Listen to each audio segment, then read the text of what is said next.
ఎంత ఉంది సార్? ఎన్ని కిలోలు ఉంది? మొత్తం అయిపోయింది అనుకుందాం. కాసేపు మొత్తం అయిపోయింది అనుకుందాం. రేపు ఎక్కడో మళ్ళీ గడౌన్ అవుతుంటే మళ్ళీ బయటకు వచ్చింది వస్తారు కదా. సో దాని సప్లై అన్లిమిటెడా లిమిటెడా? అన్లిమిటెడ్ గా విపరీతంగా ఎక్కడ తగ్గినా వస్తానే ఉంటుందేమో, మనం చెప్పలేము. కానీ లిమిటెడ్, కానీ కండిషన్ సప్లై ఇంత అని మనం చెప్పలేము. అదే చెప్తున్నాం, లిమిటెడే కానీ కండిషన్ సప్లై ఇంత అని మనం క్రిస్టల్ క్లియర్ గా చెప్పలేదు. కాకపోతే భూమి మీద ఉండే రిసోర్సెస్ నీకంటే బంగారం కొంచెం తక్కువ ఉంది కాబట్టి దాని రేట్ అనేది పెరుగుతూ ఉంది. సో ఈ పెరిగేది లిమిటెడ్ అన్లిమిటెడ్ అంటే లిమిటెడే, కానీ కండిషన్ సప్లై. ఇక్కడ ఏంటి అంటే క్రిప్టో రంగంలో కానీ స్టాక్స్ రంగంలో కానీ ఇక్కడ కూడా ప్రతిదీ లిమిటెడే ఉంటుంది.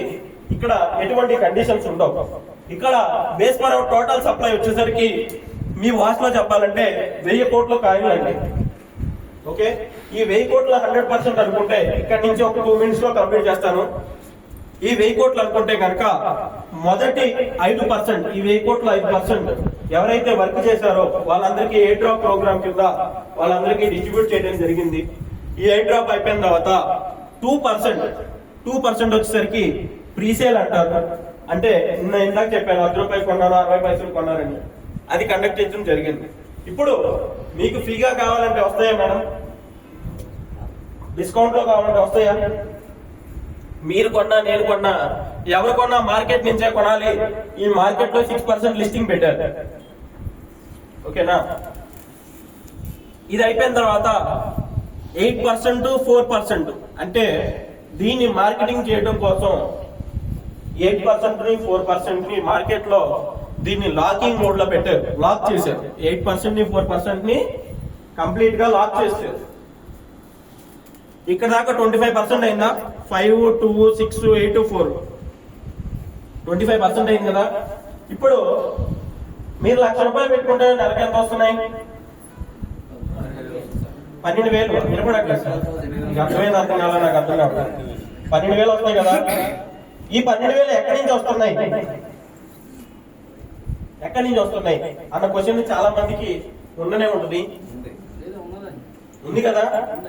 ఈ 12,000 ఫర్ సపోజ్ మీరు 1,00,000 రూపాయలు సిస్టమ్ లో పెట్టగానే ఈ 12,000 నా జేబులోకి వస్తున్నాయి, లేదు సారీ ఆ 1,00,000 రూపాయలు నా జేబులోకి వస్తున్నాయి, లేదు యువరాజ్ జేబులోకి వెళ్తున్నాయి, లేదు అశోక్ గారి జేబులోకి వెళ్తున్నాయి అనుకుందాం. మేము ఏదో వ్యాపారం చేసి లాభాలు చూస్తేనే మీకు ఇచ్చేది, లేదంటే ఇవ్వలేం కదా. అప్పుడు base for life time plan అవుతుందా? అవదు కదా. వ్యాపారం అన్న తర్వాత లాభ నష్టాలు ఉంటాయి, లాభాలు ఉంటాయి, నష్టాలు ఉంటాయి. లాభం వస్తే వివేక్ దేవుడు అవుతాడు, నష్టం వస్తే దెయ్యం అవుతాడు. సో ఇక్కడ మ్యాటర్ ఏంటి అంటే బేస్ ఫర్ ఎవర్ అనేది సెల్ఫ్ సస్టైన్ అయ్యే విధంగా దీన్ని అయితే డిజైన్ చేశారు. ఈ 25% ఏదైతే ఉందో 1000 కోట్లు 25% అంటే ఎంత అండి? 250 కోట్లు. 25%. ఈ 25% ఏదైతే ఉందో ఈ 25% ని స్టేకింగ్ రివార్డ్, అంటే ఎవరైతే స్టేకింగ్ పెట్టుకుంటారో వాళ్ళకి రివార్డ్ ఇచ్చే విధంగా ఆ 25% అయితే డిజైన్ చేశారు.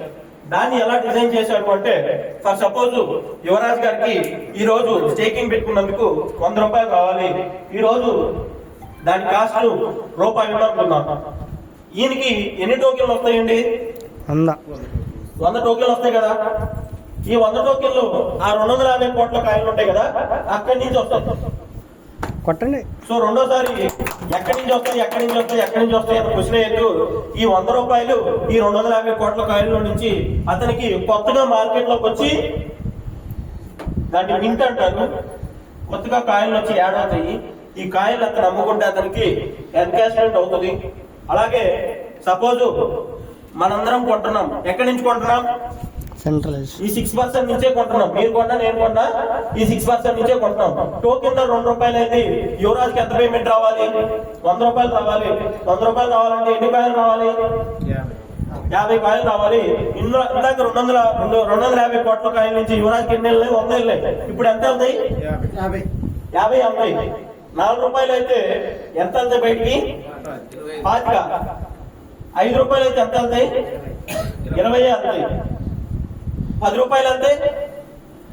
10 వెళ్తాయి. 10 వెళ్తాయి కదా. ఇప్పుడు మీరు నేను కొంటుండే కాయిన్ ధర ఆటోమేటిక్ గా పెరుగుతుంది కదా. పెరుగుతున్న కొద్దీ ఇక్కడ ఏమవుతుంది?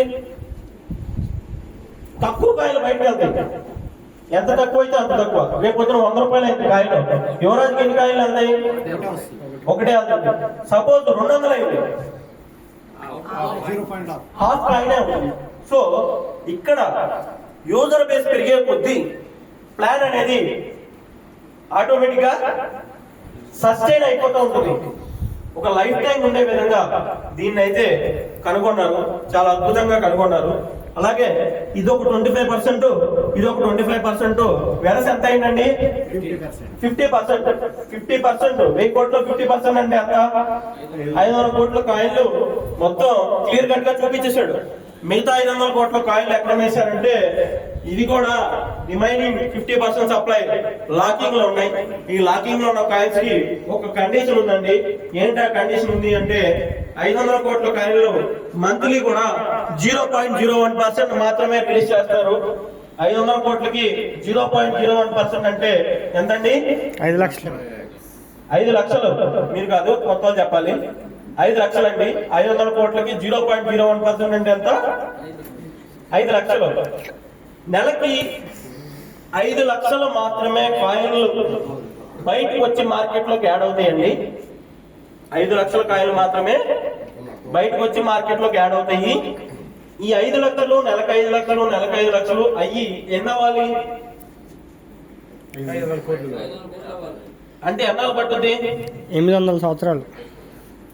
అలా చెప్పలేదు. 500 కోట్లు డివైడెడ్ బై 5 లక్షలు అయిందని మీ క్యాలిక్యులేటర్ లో చూపించే అంకె 10,000.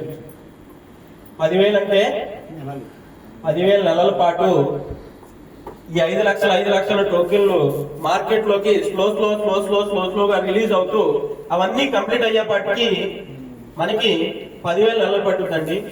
ఈ 10,000 నెలల్లో మాత్రమే అది రాదు. మనిషి అన్నాళ్ళు బతుకుతాడా? మీరే బతకరు. ఈ 10,000 నెలలు ఇవ్వాలండి అని చెప్పి చాలా మంది అనుకున్నారండి. 2007లో బిట్ కాయిన్ కనిపెట్టిన తర్వాత ఇప్పుడు మనుషులు అలాగే బతుకున్నారా? సచ్చారు. ఉండేవాడు పోతాడు, ఉండేవాడు ఉంటాడుగా. సో ఇక్కడ మ్యాటర్ ఏంటి అంటే సిస్టమ్ అనేది అలా డిజైన్ చేశారు. సెల్ఫ్ సస్టైన్ అయ్యే విధంగా దాన్ని డిజైన్ చేశారండి. సో ఎవరున్నా లేకపోయినా అది జరగాల్సిన టైంకి జరగాల్సిన విధంగా జరిగిపోతూ వెళ్ళిపోతుంది. ఇదేమి కొత్త ఫార్ములా కాదండి. ఇంకా 2,30,00,000 ఉండే బిట్ కాయిన్ సప్లైలో మొత్తం మార్కెట్ లోకి రావాలి అంటే కనుక ఇంకా 140 సంవత్సరాలు పట్టుద్ది. ఈ 140 సంవత్సరాల్లో 10,000 బిట్ కాయిన్ దాచుకున్నోడు కూడా ఉంటాడో పోతాడో తెలియదు మనకి. కానీ దాని ఫార్ములా అలా డిజైన్ చేశారు. సో అదే విధంగా ఇక్కడ కూడా ఒక 10,000 నెలలు మార్కెట్ లోకి క్రౌడ్ వచ్చిన దాన్ని బట్టి స్లోగా మింట్ అయ్యే విధంగా దీని అయితే డిజైన్ చేశారు.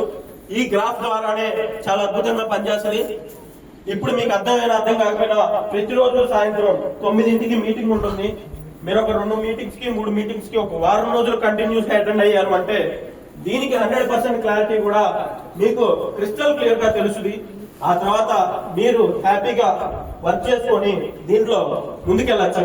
అలాగే స్టార్టింగ్ లో రిఫరల్ ప్రోగ్రామ్ ఉంది. ఈ రిఫరల్ ప్రోగ్రామ్ అయిపోయిన తర్వాత ప్రీసేల్ వచ్చింది. ఈ ప్రీసేల్ వచ్చిన తర్వాత స్టేకింగ్ వచ్చింది. మనిషికి ఎప్పటికప్పుడు ఫుల్ స్టాప్ పెడితే ఏమైంది? ఎక్కడితో ఆగిపోద్దు. పెద్ద సినిమా ఎంతమంది చూశారు? అంటే ఎవరు చూడలేదు, అందరూ చూశారు కదా. మిమ్మల్ని థియేటర్ లో కూర్చోబెట్టి morning show, matinee, first show, second show చూపిస్తానే ఉంటే ఏమైంది? ఇంక మిమ్మల్ని బయటికి లాగం. మీరు బతుకుంటే సినిమానే చూడాలి అంటే ఏమైంది?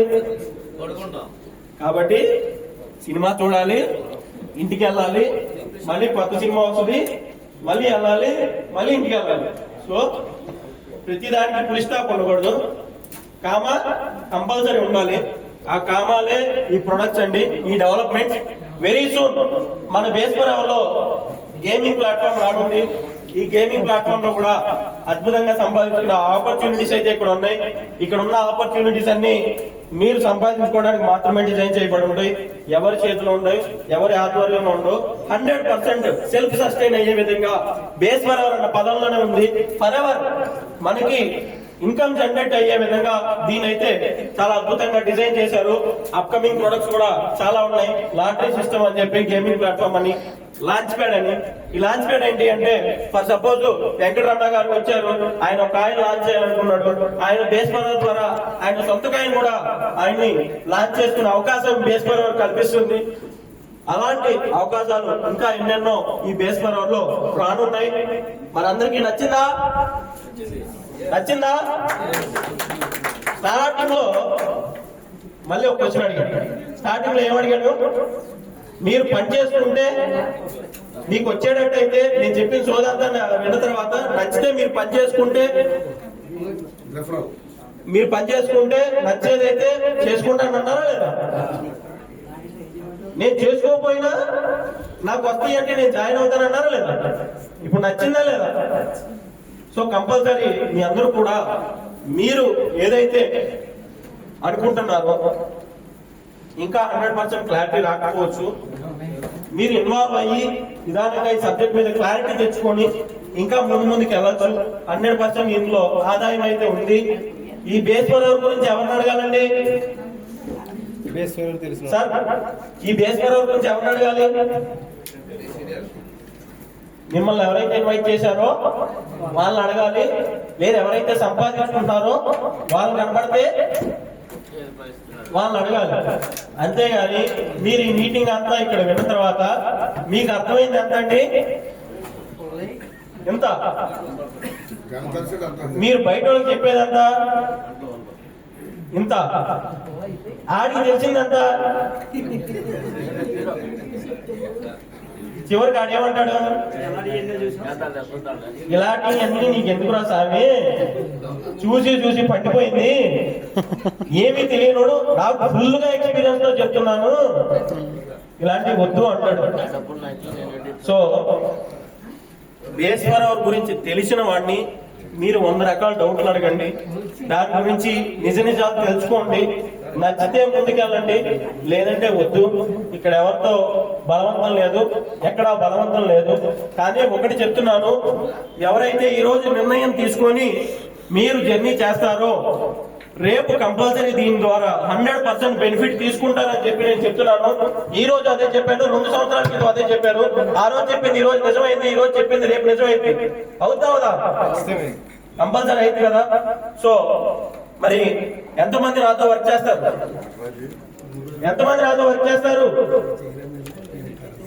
ఎవరు సార్? ఇప్పుడు వాటర్ బాటిల్స్ ఇవన్నీ గ్లూకోజ్ ప్యాకెట్లు అన్ని ఇచ్చింది.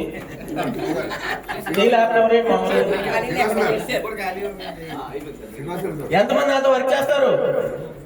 చేస్తావా లేదా? ఒకసారి గట్టిగా వినిపించే విధంగా చెప్పండి. కొట్టుకుని గట్టిగా. ఇంకా థ్యాంక్ యూ. ఈ రోజు టిన్నులో మీటింగ్ కండక్ట్ చేయడానికి పులి లీడర్స్ అందరికీ కూడా ప్రత్యేకమైనటువంటి ధన్యవాదాలు. దీనికి ఇనిషియేటివ్ తీసుకొని ముందుకు తీసుకెళ్ళిన మా శివశంకర్ గారికి, మారుతి గారికి కూడా ప్రత్యేకమైనటువంటి ధన్యవాదాలు. శ్రీనివాస్ గారు అదే కాకుండా ఇక్కడ ఆర్గనైజేషన్ మొత్తాన్ని నేనున్నాను, నేను ముందుకు తీసుకెళ్తాను అని లీడ్ చేశాను శ్రీనివాస్ గారు. ఆయనకి కూడా ప్రత్యేకమైనటువంటి ధన్యవాదాలు. అలాగే మా మేడం గారికి హెల్త్ కండిషన్ బాగోపోయినా నన్ను అబ్బాయి అని పిలుస్తారు. మా అబ్బాయి కోసం నేను వస్తాను, నేను ఉంటానని చెప్పి ఆవిడ, మా అన్నగారు, మా అందాల రాయుడు పేరేంటి సార్? చంద్రశేఖర్ గారికి, అలాగే తదితర నాతో పాటు మాతో పాటు గోవా కానీ థాయిలాండ్ కానీ ఇలా రాజ్ కుమార్ గారికి, మాతో పాటు థాయిలాండ్ వచ్చిన గోవా వచ్చిన లీడర్లకి, రాణి లీడర్స్ కి అందరికీ కూడా ప్రత్యేకమైనటువంటి ధన్యవాదాలు తెలియజేస్తున్నాను. అలాగే